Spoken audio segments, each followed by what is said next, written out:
안녕하십니까. 강남노무법인의 김혜선 고문입니다. 오늘은 정보성 노무사님 모시고 우리 강남노무법인에 좀 의뢰가 오는 그 사건인데 국민건강보험에 관련한 일입니다. 오늘 노무사님 모시고 한번 말씀을 나누도록 하겠습니다.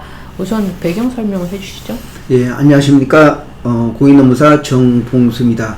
예, 제가 사건을 소개해 드리는 거는 이제 지금은 그 사실관계 파악 중에 있습니다. 근데 기본적인 얘기를 말씀드리면은 여기 그 부인하고 그 남편이 그 임대 사업을 하고 있습니다. 부인이 그 건물에 대한 주인이고 남편이 어떤 고용된 근로자로서 일하고 있는데 그 건강보험공단에서 실사를 나왔습니다. 실사를 나왔는데 남편이 근로자인 남편이 직장에 없었고 또 그 사전 그러한 어떤 그 건물 내에 사무실도 없었기 때문에 이것은 그 부인하고 그 근로자인 남편이 임대업을 하는 게 아니고 일종의 어떤 뭐 사업이라고 볼 수 없는 그런 형태다. 그래서 지금까지 근로관계로 등록되어 있는 것을 지역으로 돌리겠다 이런 통지를 했습니다. 근데 이 통지가 어떤 변화가 있는지 하면은 그 부인하고 남편이 각각 200만원씩 월급을 등록돼 있었고, 그래서 보험료를 매달 그 국민건강보험은 15만원씩 또 남편 15만원 해서 약 30만원 냈는데, 이 지역으로 돌리게 되면은 이제 오피스텔 소유하고 있는 그 전 건물에 대해서 재산으로 보기 때문에 그 1인당 450만원, 450원, 그래서 매달 900만원을 그 보험료로 납부를 해야 됩니다. 그렇기 때문에 이 지금까지 30만원 내는 사람들이 900만원을 납부를 해야 되는 그런 영향이 있고, 또한 그 3년치 소급을 해야 되기 때문에 그러면 약 한 그 900하고 이제 낸 그 차익을 따질 때 약 한 3억 원 가까이를 그 보험료를 이제 납부를 해야 되는 그런 입장에 처해 있는 그 고객이었습니다.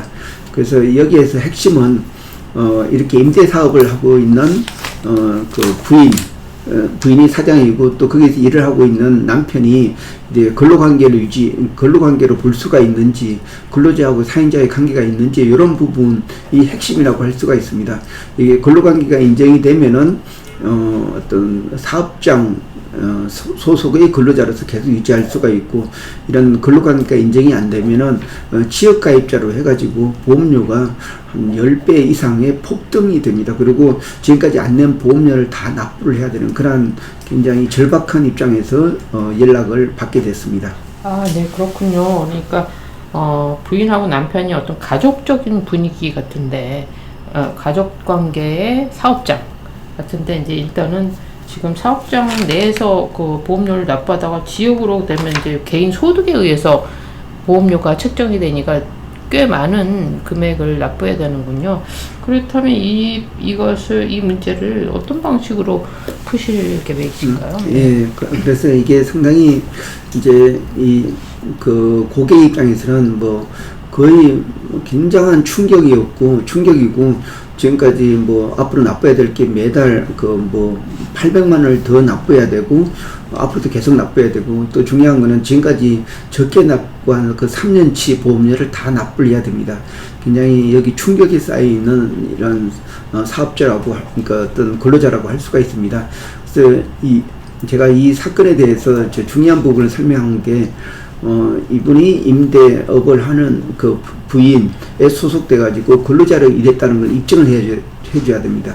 뭐 근로자라고 하면은 근로기준법 2조 1항에 있는 근로자성, 그러니까 근로자의 개념을 이해를 하고 그거를 설명해 준 게 바로 판례의 내용이 있습니다. 판례라는 거는 이 근로자에 대해서 사용 종속 관계에 있는 사람을 근로자로 본다. 이 사용 종속 관계라는 거 하면 경제적 종속성, 인적 종속성, 이런 종속성 있는 관계에서 임금을 목적으로 근로를 제공하는 자를 말한다. 그래서 경제적 종속성이라는 거는 이제 돈을 벌기 위해서 이제 노동을 제공하는 거고, 또 인적 종속성은 일을 하면서 관리 감독을 받고 또 전속적으로 일하고 또 그 근무 시간이나 근무 장소가 정해져 있는 이런 경우를 말합니다. 그래서 이 의뢰인한테 말씀드리는 것은 이런 것을 체계적으로 입증해서 이제 국민건강보험공단에 보고를 해서 근로자성을 인정이 받아야 된다. 그러면은 그 사전에 어떤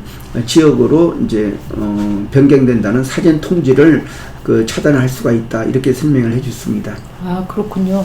이게 참 그 두 분 입장에서는 갑자기 그 많은 돈을 내야 되는 그런 상황에서 우리 그 노무사님이 어떤 논리를 또 전개해서 이 두 사람이 근로자 관계인 거를 입증하느냐에 따라서 그거를 금액을 이렇게 그 뭐 세이브할 수 있는 그런 사건이겠네요. 예. 그래서 제가 입증하는 거는 우선은 이제 사실 부부관계면은 근로관계가 될 수 있을지 그런 부분이 있는데 사실 부부관계를 떠나가지고 근로관계를 가지고 저는 설명을 하려고 합니다. 그래서 그러니까 근로자라는 게 근로자라 하면 직업의 종류를 불문하고 사업 또는 사업장에서 임금을 목적으로 근로를 제공하는 자를 말한다. 그래서 여기에서는 임금을 목적으로 근로를 제공한다. 그런 비록 부부관계지만은 매달 200만 원씩 받고 그걸 가지고 생활한다는 거.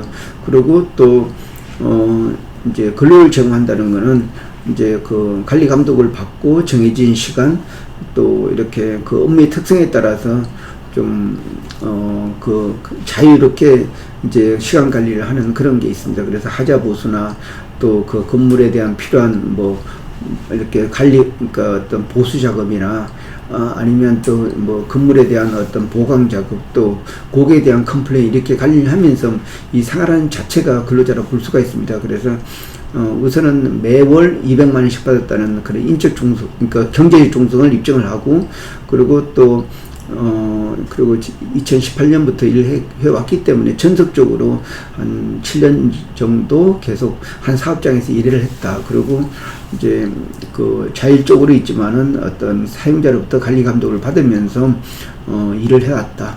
뭐 그렇기 때문에 여기 비록 임대업을 하는 부인이 있지만은 그래도 실제적으로 자기는 다른 업에 종사하는 게 아니고 여기에서 나오는 수익 가지고 생활을 하고 있다. 그렇기 때문에 어떤 뭐 인적 종속도 인정이 되고 경제적 종속도 인정이 된다. 그래서 제가 중요한 거는 관련된 입증할 수 있는 자료에 대해서 잘 첨부해서 이제 그 설명을 해주면은 이게 비록 거기에서는 부부 관계이기 때문에 근로자가 아니라고 볼 수 있지만은 충분히 일을 한 내역 그리고 그 업무의 성격 그리고 또 업무의 메인 시간 이런 걸 입증을 하면은 충분히 근로자로서 인정을 받을 수 있다 이렇게 설명을 했습니다. 네, 오늘 말씀 감사하고 좋은 결과가 있으시길 바랍니다. 예, 고맙습니다.